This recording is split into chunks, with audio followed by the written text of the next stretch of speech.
studio. 2 million, good morning. Thank you very much for coming in. Are you, brother? Yeah, I'm okay. And how are you? No, I'm blessed. I'm blessed. Yeah. For how long have you been clean?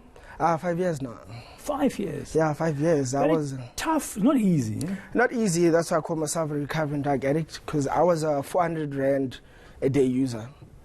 So if you calculate that, that's 2,000 rand a week. In a month, it's 8,000. In a year. What do you buy for 400 rand? Oh, I was smoking. My drug of choice was cocaine and cat. Cocaine and cat? Yeah, cocaine and cat. It depends on the pocket. Actually. Now, to feed that addiction, to have 400 rand a day, I don't know what you had to do to earn that much money.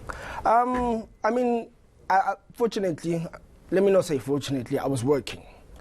So you used your own hard-earned money to Hard-earned money. What made you change and say, I need to stop this addiction? It just came to a point where everybody, you've lied, you've stolen from everybody. And at the end, it was so hectic that they actually had to chain me up. I was chained up for 3 months. In a rehabilitation center? Yeah, in a rehabilitation center, but through my request. Yeah. So you recognize yourself that now this is not getting... No, this is terrible. This is terrible. So you needed help. Yeah. How important is it for an addict to realize that they need help and get it? It's the first step. It helps.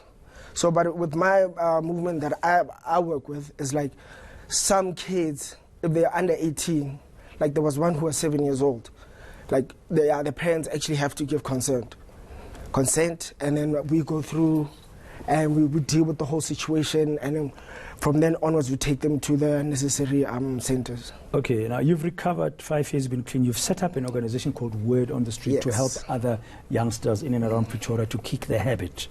Just to explain, how does a 7-year-old get hold of drugs? How does a 7-year-old get into that situation? What did you find out? It's a community.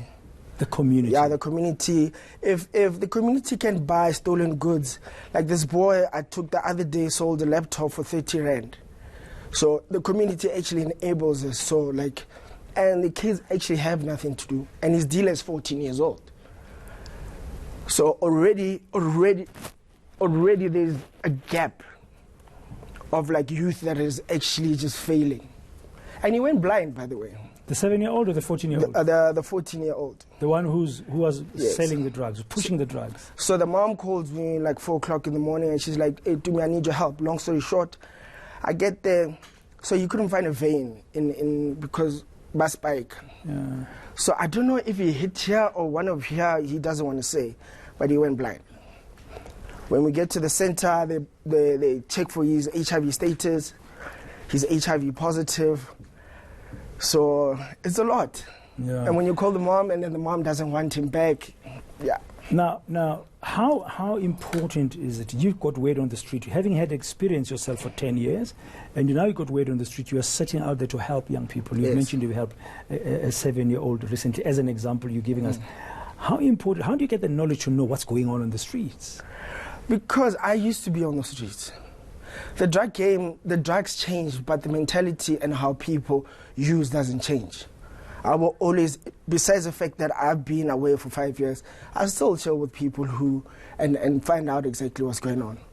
So, now, do people come to you, or have you got people that work with you and Word on the Street to try and assist in that community? No, I'm by myself. I'm actually by myself. People do come to me. I've had a couple of interviews in community radio stations and major radio stations. It's slow. It's very slow, but nothing good comes fast. So, every day, one day at a time. Okay. Now, it is Youth Month, the month of June, where we should be commemorating, what happened in 1976 and where we are today, and trying to encourage young people to do something better with their lives. But from what you are saying, the drug problem is still very much in trend, and it is not an individual problem, so to speak. It is a community problem. It's a community problem, and what we're doing in Word on the Street is that I'm trying to save 16 children this month. I'm already sitting on 2. So you set a target of helping 16 youngsters this month. You've for already reasons, 2. For reasons. Obviously, it's Youth Month, 16 June. Okay. But we're already on 2. It's difficult because these kids have stolen, they've damaged, and part of the funding is a problem. I don't work myself, but when I used to work, I used to take out some from my own pocket. But yeah, that is, So currently you're not employed? No, no. So your focus is on Word on the Street? Yes. And do you get support for it? No, I don't. And are you based only in and around Pretoria? So I do Pretoria and Joburg. Pretoria and Joburg. Yeah, some KZN, some in Mpumalanga. Recently now it was in Polokwane. So all these parents are calling me from different areas. But how do they get hold of you? How do they know about you? Have you created an awareness campaign? Yes, I'm on Facebook, going on the streets. And as I said, I've been doing a couple of this and that community radio stations and just pushing out the word. Okay, now if a parent is watching this or somebody in the family and they've got a family member, either young or old, because drugs are afflicting all kinds of ages from what you've just said, what would your message be to them if you're watching this now? If they say they're desperate, they've got somebody, what should they do? What is They should actually contact us. I don't know if I'm allowed to give my contact details on air, but we also got a Facebook page called Word on the Street. I really don't mind. I can give my contact details. But okay, but I think Word on the Street on Facebook is good enough for now. No but problem. What would you say to them? It's never too late. It's never too late. I know, like, parents actually give up. I've had the dads, yes, but the moms still have it, but they do give up. You get to a point, Braden, where the kid has finished you. They've finished you mentally, physically, emotionally, everything is done. And what I'm asking is just to say, get hold of us, and we sort of detach you from this whole situation where you can heal, and then we move this whole situation, this problem of yours, and fix it. Yeah, if not get hold of you particularly, it can also be get hold of any organization you know in your area that might be helping people who've got drug addiction. Am I correct? Yes, definitely.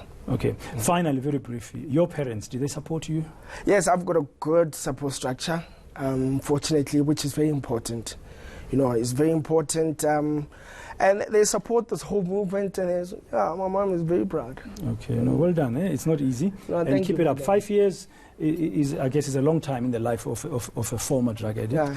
But you still got many more years to come, and thanks for helping other young people. All no, the best. definitely. Thank you so much. Okay, that's Itumeleng, who has had his fair share in the world of drugs for over 10 years. 5 years ago, he kicked the habit. Now he's set up Word on the Street to help young people in and around Johannesburg, Pretoria.